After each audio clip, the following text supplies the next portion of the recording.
fellow Falcoholics. What is up? Welcome to another episode of the Dirty Birds and Brews podcast. I'm your host, Kevin Knight, at Falcoholic Kevin on Twitter, here to bring you the Falcons safety review today. We're going to be talking about one of the strongest and most interesting positions on the Falcons defense that also has sort of a wide open competition for the player who will be standing next to Jessie Bates, ostensibly, or just playing, alongside Jessie Bates, more likely. Obviously, everyone knows Jessie Bates, the star safety, who's been just an absolute slam dunk of a signing since he joined Atlanta a few years ago. Definitely one of Terry Fontenot's best moves, getting him in the building. He's now, I think, easily one of the core pieces to build the defense around. But the Falcons have kind of failed, not for lack of trying necessarily, but failed thus far to find him a truly good running mate, and therefore he's kind of had to carry the load by himself. And again, it's not for lack of trying, and that trend continues this year with potentially two draft picks of safeties, although we think one probably will play more slot than actual safety. But it's an intriguing position. The Falcons brought in some veterans. They also are getting someone back from injury that was expected to be a big part of this rotation last year. So it's actually a pretty crowded and interesting position group from top to bottom. We're going to get all the way into safety today and figure out who's going to start opposite Jessie Bates and how is that depth chart going to play out. I think it's one of the more interesting groups on this roster, more or less. So we're going to get into that on today's episode. Before we do, I want to make sure you guys have liked and subscribed if you enjoy this program. Thank you very much. If you have done so already, those really help us out. If you want to, support the show, you can do that for us. You could also leave a 5-star review on your podcast platform of choice. That's a big deal, apparently, for the algorithms. I've been told to ask for that. So if you wouldn't mind doing that, taking just a couple minutes, if you want to leave a written review, that's awesome. We appreciate that. I'd love to get the feedback. If you just want to leave 5 stars, also good. If you want to leave less than 5 stars, that's fine. I prefer you leave 5, but it's totally up to you. But thank you guys for joining us today, one way or the other. We appreciate that. And then, of course, a word from our sponsor, BetOnline, folks.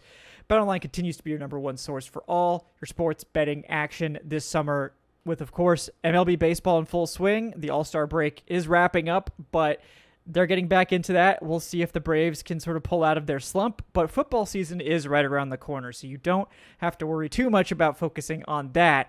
And as always, BetOnline has got more ways than ever to stay in on the action with the latest odds, news, and scores, even live in-game options while the games are being played.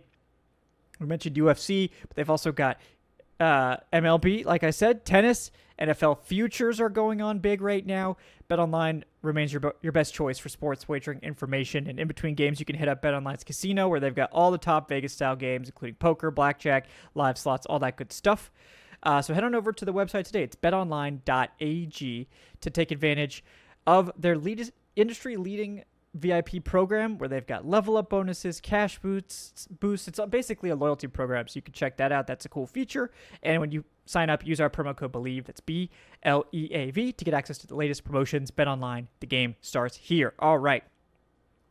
On to the safety position, where it all sort of begins and ends with Jessie Bates. And Jessie Bates has been such a dynamic and critical piece to a defense that has, outside of a surprising sort of resurgent year in 2023 where they were actually good on balance, this defense as a whole has really struggled. It's been a big problem week after week, and it's, some years with Arthur Smith, the offense has been just as big of an issue, but the defense has never really been something to write home about, except for 2023. Shout out to Ryan Nielsen coming in here and working apparently magic to get that defense in order.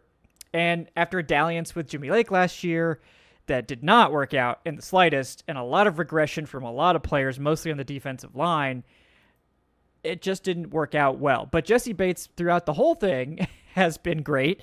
He has tried his best to carry the load, and I think he's done a great job at creating turnovers and just making plays whenever he can. He's a tremendous single high free safety. He can play close to the line of scrimmage. He's great at reading and reacting to plays in zone. He can carry guys in man. He can really do it all. And I think that's part of what can make him, I think, a really a potential sort of contender for one of the greatest safeties in Falcons history, because I think he can have a really long career thanks to how versatile and sort of overall good his skill set is. I don't think he has really many weaknesses at all. He kind of has every tool that you need in the tool bag, right? So at this point, it's finding his best fit, and he's always been sort of forced to play single high because he's really good at it, and the Falcons haven't really had any other options. But I do wonder if there's a scenario where maybe getting him closer to the line of scrimmage in some situations could be advantageous. Letting him sort of freestyle a little bit more, go after, plays that he sees developing, go after the football. I would love to see that for him. But no matter what, we could depend on Jessie Bates. He's been as reliable as they come and just a phenomenal playmaker in addition to being a team leader. And we can all sleep really, really easily knowing that at least one of the safety positions is in great hands with Jessie Bates back there.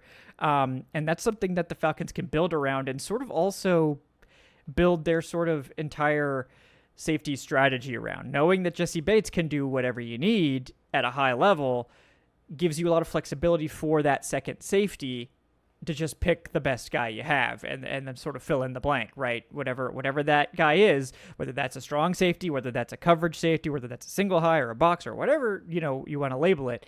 Because Jessie Bates is so versatile and has so much to bring to the table, you don't really have to be too selective with your second safety.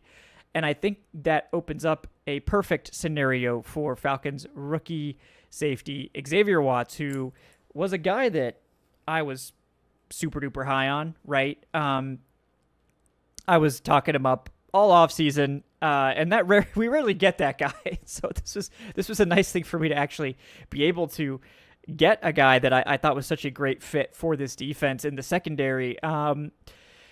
And I really like Watts in particular in this defense, not just because he was a steal when they got him, but because I think he is a perfect complement to Jessie Bates that can allow the Falcons to play any coverage they want, to rotate the safeties pretty freely, and to really let them disguise and mask pretty much everything they're doing on the coverage end of the spectrum. Watts is super experienced in a number of different coverages. He can play from any alignment. He's a great single high safety, one of the best ball hawks, if not the best ball hawk in all of college football in 2024.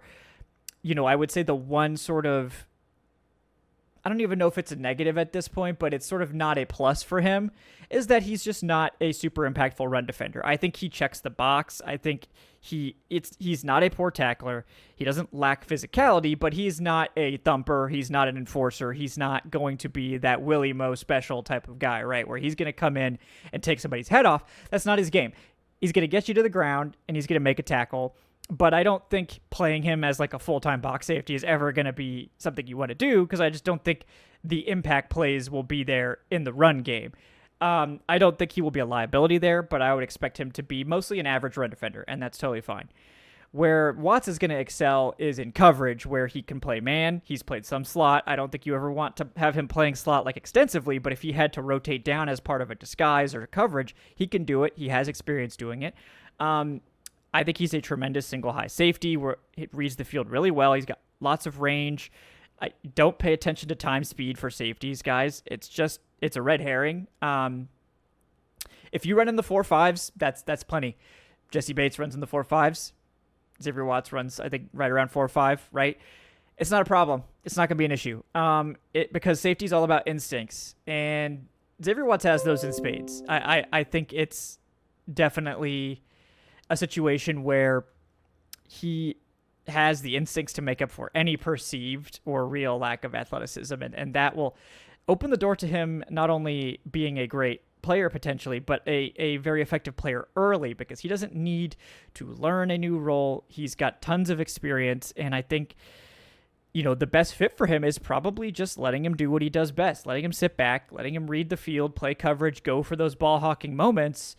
And maybe that means that Jessie Bates is playing a little closer to the line of scrimmage sometimes. And I think that actually could be a really good thing for this defense. But the title question of this episode is, will Xavier Watts start? And if you watched our most recent Falcoholic Live where Trayshawn Diaz joined me, one of my bold predictions for training camp is that Xavier Watts will win the starting job before the end of the preseason.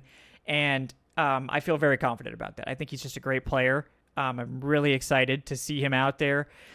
And I think he's going to be maybe the first real big hit on day 2 that Terry Fontenot's had, at least the first one that's hit immediately.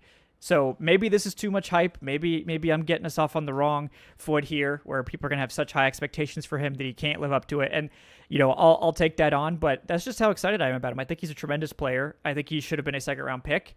And I think that Falcons are going to look really for all of Fontenot's draft misses, I think this is going to be a big hit. So I'm really excited to see Watts. I think he's absolutely a guy that's going to earn a starting job by week 1 at the latest. But I think we'll know before the end of the preseason that he's the starter.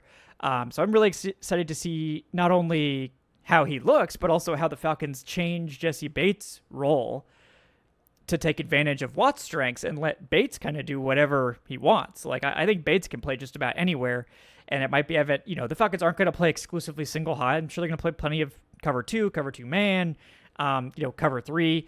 They're going to have multiple deep safeties. Sometimes they're going to have guys rotating, and they can do that, and Bates will still get opportunities to play deep. You don't have to worry about that. But I do think expanding Bates' role, because he can handle it, and I think he can play any alignment anywhere, is going to be, I think, really good for this defense and really good for the game within the game subterfuge disguise stuff that I think Ulbricht's going to want to implement here. So I'm excited to see that duo as soon as possible. So let's make it happen, Falcons. Let's make that duo happen as quickly as we can.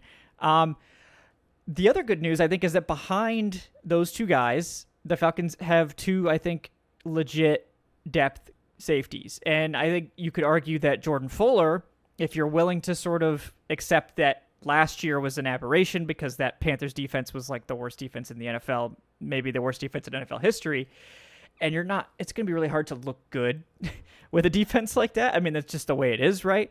Jordan Fuller, I think, is a starting caliber safety.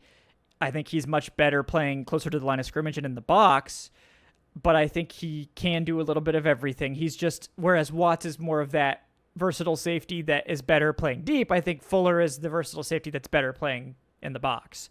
And so I think Jordan Fuller has a clear path to being the third safety. I think that's the main guy that Watts will need to beat to get on the field early. And I think they will make it a legit battle. I don't think they want the rookie just being handed anything. That's just the way this coaching staff, and many coaching staffs, to be honest, are. But I think that Fuller will prove himself to be a very legitimate third safety at the very worst, and a very good depth option if needed. But I think Watts will edge him out, and then I think Fuller will just be a really good and reliable reserve for this team. And if they do play 3 safety sets, which I think they wanted to do last year, we saw them bring Kevin King in, on several occasions. This is obviously going to be a different defense now, at least in some way, with Jeff Ulbrich taking over. But I still think they'd like to utilize 3 safeties because I think they have really strong safeties. So I think Fuller will get involved even if he's not starting. And the same goes, I think, for DeMarco Hellams, who is definitely the forgotten man now in this room. And that happens when you're a late round pick that looks good in limited action as a rookie and then misses your entire second year due to injury. It was a preseason injury. It sucked to see. It was rough. I think the Falcons really would have liked to play Hellams a lot more, especially as a nickel safety, a big nickel type of player, and they just couldn't do it because he was injured. So he's still here. I think he still has a great, great path to the roster. But I think that ultimately it'll be tough for him to displace any of the guys that I talked about, whether that obviously not Bates. And I think Xavier Watts is getting it start. And I think he'll even have trouble displacing Jordan Fuller, but would it shock me if Hellams comes in higher on the depth chart than Jordan Fuller and those two have a very spirited battle for that third safety role? No, and I think Hellams is much more of a box-focused safety, but he's a very smart safety. He knows all the coverage assignments and rules. We saw that early on. I mean, he was a guy that played super early when he went to Alabama and played all over the place there. That is a very complicated defense with a lot of coverage rules, a lot to keep track of, and he was trusted very early on by Nick Saban. So that's pretty much the biggest stamp of approval you can get for a guy, having the smarts to be able to handle a versatile role in the NFL. And I think he absolutely can do that, which is why I think he'll probably have a long career here in Atlanta as a rotational safety, assuming, he doesn't raise his profile into the starting range, because with the drafting of Xavier Watts, that spot's probably taken. But I do think that he's a great guy to have in here as another one of these really good depth safeties that probably is good enough to be a spot starter for you, but does have his limitations in coverage, especially in the deep area of the field. I think if you keep him close to the line of scrimmage, it'll be fine, but don't really want him playing that deep role. The same thing with Jordan Fuller to an extent. I think it's maybe less pronounced for Fuller, but typically you just don't really want him playing single high, right? If you can keep him close to the line of scrimmage, let him play in the box, he'll probably look really good. I think Fuller in particular is a good run defender. Like, that's kind of his calling card. Same thing with Helms. You ask him to play too much deep coverage, may not look so great. But I do really like that quartet of guys, Jessie Bates, Xavier Watts, Jordan Fuller, DeMarco Helms. I think that quartet is rock solid. One of the most top to bottom good groups on this roster. I think this is maybe the room I just feel the best about, from top to bottom. And that I have no sort of questions. I think this depth is good. I think you'd have a hard time upgrading this depth on the open market. So I feel really good about that. The main question becomes sort of, how does the team see Billy Bowman Jr.? Are they going to consider him for depth chart purposes like safety or corner? And it might not matter that much, really. It's maybe more for us roster nerds with that. But Billy Bowman, he was, drafted and played safety in college. He did play a lot of slot snaps in college, so it's not a new role for him, but the Falcons have said they want him to be a slot defender. I don't know that they specifically said they wanted him to be a slot corner, but it's just names, right? But he's going to be competing for the slot defender position with guys like D. Alford, who was the starter last year, and Natrone Brooks, who I think only played about 50 snaps, but looked pretty damn good when he was out there. So I wouldn't necessarily write him off either. I think he's more involved there than in safety conversations. But the reason I bring up Billy Bowman here is because I do think if he doesn't win the slot defender job, I do think he could factor in as a depth safety and a depth corner. And if he can prove that he can play special teams, which I don't really have any reason to think that he can't, then he could find himself active even if he's not the starter, because he can play safety and corner, in the slot, and can play special teams. That could be a really easy path to playing time for him, even if he's not necessarily starting. I think he could definitely compete for that sort of dime role that Kevin King was fulfilling last year. Even if he doesn't beat out D. Alford or Natrone Brooks, he could be a factor there and sort of work his way into the rotation over time. But whether you consider him a corner or safety, we definitely Alan Stirk and I talked about him a lot in the cornerback episode. I do think that the Falcons would love to see Bowman win the slot job. But if he doesn't, I think he could factor into the safety room as well as the corner room as like a primary rotational piece. And I think that's fine especially he's a 4th-round pick, right? That wouldn't be shocking for most 4th-round picks. It's more shocking that we're talking about him being like a serious starter competitor with a day 3 selection. So that's just because I think he fell in the draft because of size, and I think he's better than that. So we'll see how quickly he gets on the field, if he can usurp D. Alford's job there, and or Natrone Brooks. I wouldn't count him out either. So we'll see. But I think if he doesn't win the starting job, he could factor into the safety room as a depth piece. The other guys here, the aforementioned Kevin King, who the Falcons seem to like to play as like a dime safety corner hybrid, sort of an interior defender, like a slot type of defender that was more of like a big nickel. So I think that's a good fit for him. That's a good role for him. But I think at this point, I don't know that there's an easy way to keep him on the roster anymore. I think he's probably going to the practice squad as someone that will get elevated in case of injuries or something like that. I just think that the safety room is too full. Like signing Jordan Fuller and drafting Xavier Watts, like drafting 2 safeties, DBs, and signing Jordan Fuller was basically like, we don't really trust Kevin King to be like a primary player for us, and I think that's fair.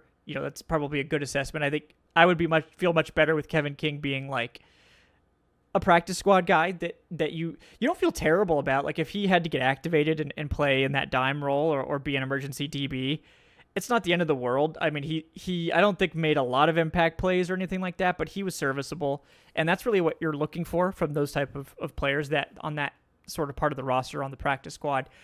He's still also a guy it's not very old, right? Sort of was forced into retirement and now is back. He could sort of be getting back to speed, and maybe we do see something surprising from Kevin King in camp where he makes it clear that he needs to be on this roster. So I'm open to that as well, but I think he's got a tough path, much tougher path than last year based on what we've seen so far. The other guy the Falcons brought in recently was Josh Thompson, who previously spent time on Atlanta's practice squad, was here, I think in training camp last year as like a special teams addition and depth safety. And I thought it had a good shot last year to make it. He gets hurt and ends up, I think he got put on like training camp IR or whatever, and then signed an injury settlement and didn't end up back with Atlanta, but he is back now.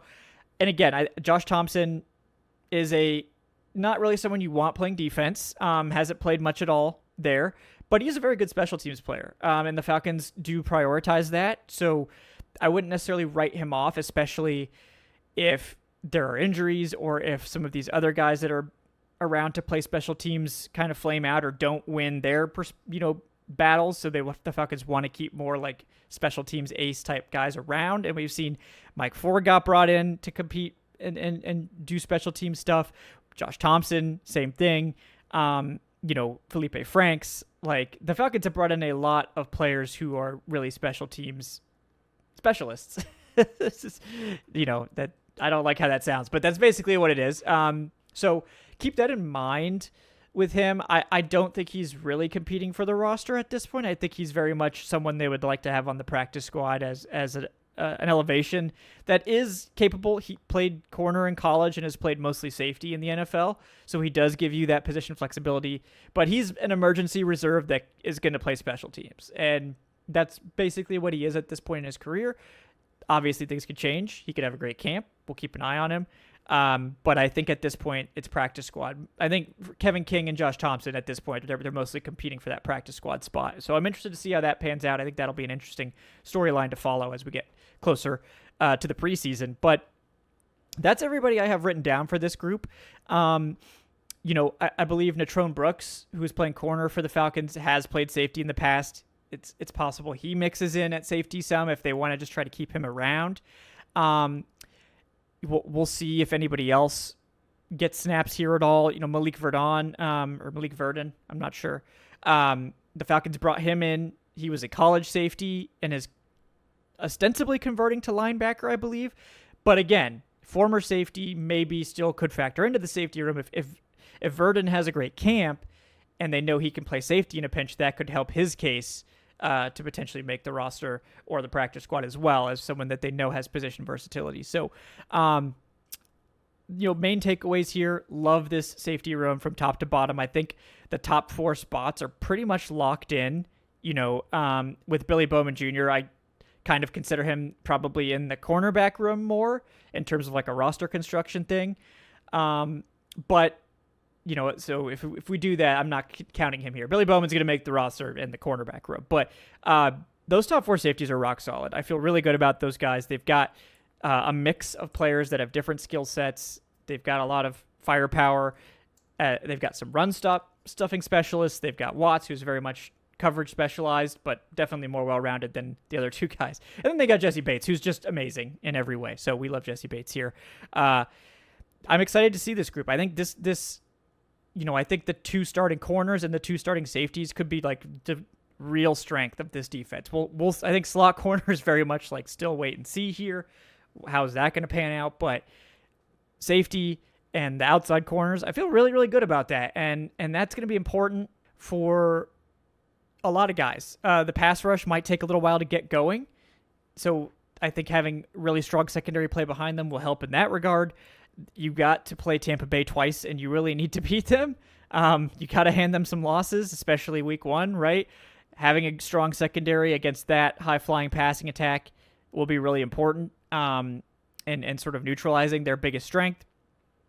So I think the Falcons are in a great position here with this safety group to help there. And the ethos, I think, of Jeff Ulbricht's defense, the people that have been brought in this year in the secondary, is take the ball away. And I'm hoping that will pay dividends for this team that I think correctly surmised that their down-to-down consistency on defense may not be where it needs to be yet. There's a lot of moving pieces. There's a lot of young players, especially on the edge and in the interior. Linebacker is kind of a question mark still. We're going to talk about that next week.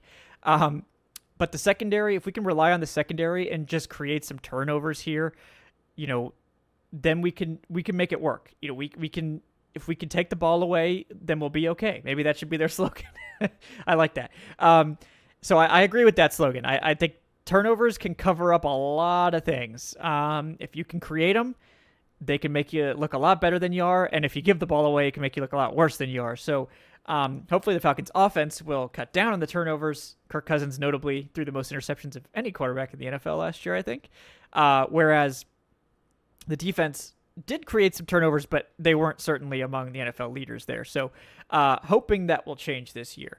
And I think their commitment to bringing in that type of player in both the cornerback and secondary room will pay dividends for them. And we'll be able to get the ball back to this offense, which hopefully will finally be that explosive, like top 10 offense week in and week out that we've sort of really been waiting for since we hired an offensive head coach. He's come and gone, and we still didn't get it. So last year was very close to that level, and it was at times, I think, at that level, but not consistently. So this year we needed to be consistent. So let's hope that we get there. But yeah, thank you guys so much for watching today's episode about safety. Like I said, we'll be back next week for our last, I believe, pre-training camp recording, where we'll have we'll be talking about linebacker. So look for that early next week, and then we will, of course, there won't be a show on Wednesday because we'll be traveling for training camp. But Thursday after practice, we'll have Falcoholic Live at 8 p.m., and we'll be breaking down the first day of practice there. Very exciting stuff. Like I said at the top, please like and subscribe. Really helps us out. Leave a 5-star review on your podcast platform of choice. We really appreciate that too. If you would like to support the show, support our training camp endeavors, all that stuff, you can subscribe on Patreon or subscribe to the YouTube channel memberships. Both of those go directly to us. We love all of our channel members and patrons. Thank you guys so much. We're going to be rolling out the Falcoholic Fantasy League soon, which is exclusive to patrons and channel members. So keep an eye out for that. We're going to be getting that going usually around the end. Usually we'll make the league in August, and then we'll get the drafts going towards the end of the preseason. So you still got plenty of time to get involved, but don't wait too long because I'm trying to plan here. So let me know if you want in soon, basically. That would be helpful. But yeah, thanks so much for joining us. Thanks so much for watching and listening here. I'm Kevin Knight of Falcoholic Kevin. Thanks to BetOnline for sponsoring today's episode. And also, one last plug. Check out Firemaker Brewing in Atlanta. We will be there July 26th, Saturday, after Back Together Saturday at 6 p.m. For our Falcons fan party. It's going to be a lot of fun. Put on your Falcons gear. Come drink some great beer. It's going to be great. Looking forward to seeing you. Adnan and I will be there. We're trying to convince other Falcons media types to show up as well. I know there's already several of you that have expressed your excitement about going, so we're looking forward to seeing you guys. And I think it'll be a lot of fun. So looking forward to that. Thanks again to Firemaker Brewing for helping us set that up. And yeah, we will be back, guys. So thanks again for watching the Dirty Birds Brews podcast. We'll see you next time. Have a great day, folks.